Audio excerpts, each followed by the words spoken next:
sebagai umat Islam, seharusnya kita sensitif dengan perkara-perkara seperti ini. Tambahan pula dalam bab yang menjadikan darah daging kita. Bukan sahaja kita wajib mendapatkan yang halal, malah harus pula kita untuk memastikan kebagusan dan kebaikan dari segi kebersihan terutamanya. Halal adalah satu kata nama bahasa Arab di mana kata kerjanya ialah halal, halla yahilu, hilan, yang membawa erti membebaskan, melepaskan, memecahkan, membubarkan dan membolehkan. Apabila ia digunakan di dalam bidang perundangan Islamia, ia membawa maksud pertamanya segala sesuatu yang menyebabkan seseorang itu tidak dihukum jika menggunakannya, dan keduanya sesuatu yang boleh dikerjakan menurut syarak. Al-Jurjani dalam kitab Al-Ta'rifat menjelaskan bahawa pengertian halal dengan maksud pertama merujuk kepada keharusan menggunakan benda-benda atau apa-apa yang diperlukan untuk memenuhi keperluan jasmani seperti makanan, minuman dan ubatan-ubatan. Manakala pengertian halal dengan maksud yang kedua adalah bersangkut paut dengan keharusan memanfaatkan, memakan, meminum dan mengerjakan sesuatu yang kesemuanya ditentukan berdasarkan nas.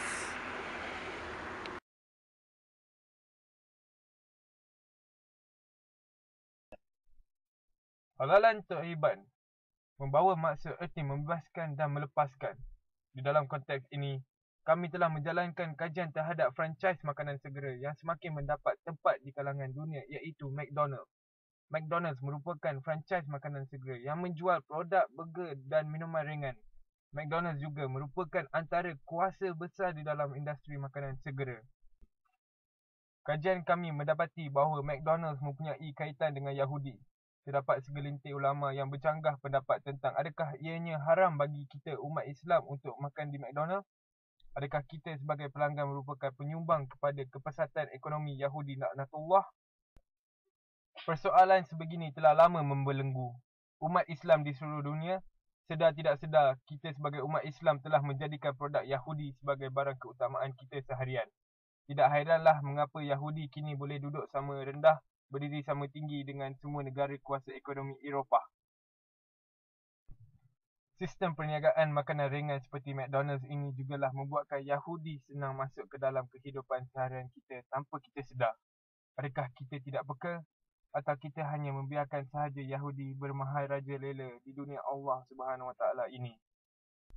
Dalam kajian ini juga kami mendapati bahawa sebahagian dari keuntungan syarikat bukan sahaja McDonald's, tetapi Starbucks, Nando's, KFC, Pizza Hut, Domino's Pizza dan lain-lain telah diserahkan kepada negara Israel. Bayangkan sesen duit yang kita laburkan di restoran McDonald's ini terlalulah cukup untuk sebutir peluru menembusi liang otak kanak-kanak Palestin yang tidak bersalah. Kita di sini seronok memberi anak-anak makan makanan yang direka oleh Yahudi, walhal di Palestin Yahudi seronok memberi kanak-kanak di sana makan berdas-das peluru. Anak-anak kecil menggoncangkan ibunya yang lemah longlai, tak lagi bernyawa.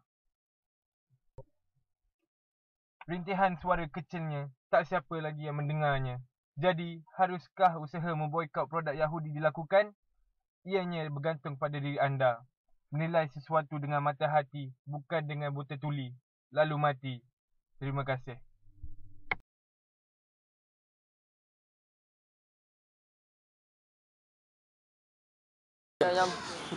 Allah menghalalkan barang yang dijual oleh Yahudi.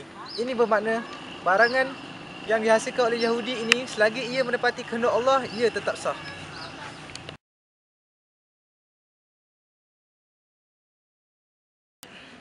Syed Dr. Yusof Al-Qadrawi mengatakan, memboikot adalah salah satu cara yang paling berkesan buat orang awam Islam di seluruh dunia.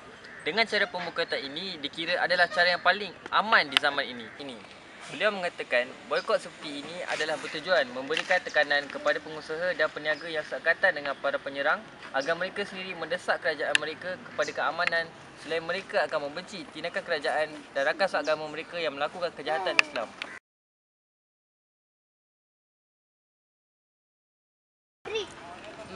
Yang pertama sekali ialah pemerintahan Islam tertinggi bagi seluruh dunia Islam mengarahkan boikot demi mencapai maslahat tertentu untuk Islam.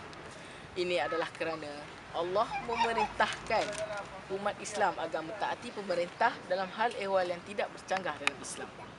Hal ini dapat dilihat dari Khalifah Umar Al-Khattab yang mengarahkan seorang sahabat agar menceraikan isterinya dari kalangan ahli kitab dari negara Rom atas maslahat. Yang keduanya ialah di waktu tiada khalifah tertinggi Islam, setiap negara harus mendengar perintah ketua negara masing-masing.